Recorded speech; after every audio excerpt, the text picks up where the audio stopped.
When schools closed in response to the COVID-19 outbreak, many parents and grandparents added the title of teacher to their roles as students around the country took lessons online in virtual classrooms from their homes. During that time of unprecedented disruption to daily life, economic upheaval, and stock market volatility, bond markets also taught time-tested lessons to investors.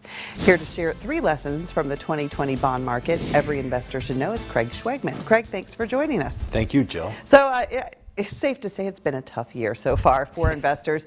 We've been on a bit of a roller coaster. What is the first lesson we should take away from this bond market? Well, Jill, you're right. We have experienced a good deal of volatility. However, the first lesson we should take away is that bonds help cushion the impact of stock market declines on investor portfolios. One of the benefits of including bonds in a portfolio is they tend to move in a different direction than equities. This means when stocks decline, bonds typically rise or decline less. During stock market booms and busts over the last 10 years, an all-equity portfolio rose higher during the good times, but also fell more sharply during the bad periods.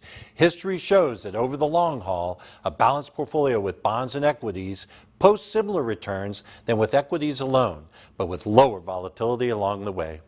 Now that's interesting, Craig. So bonds do help cushion when the market is down, but interest rates are so low right now. Does it still make sense to have bonds? Well, you bet it does, Jill.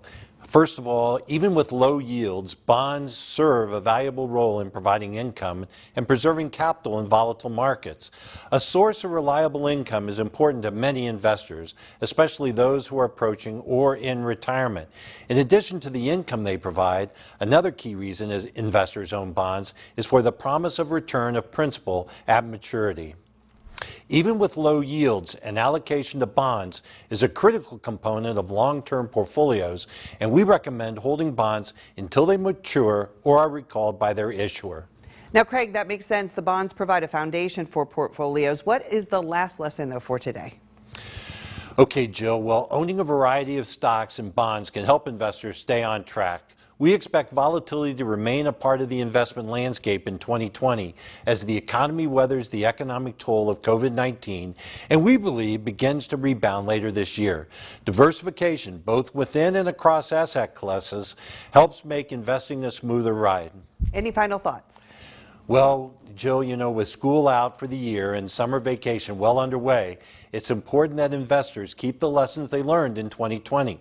By cushioning stock market declines, providing income, and adding diversification, bonds help keep investors on track to achieving their financial goals. Craig Schwegman of Edward Jones with 3 lessons from the 2020 bond market every investor should know. Thank you, Craig.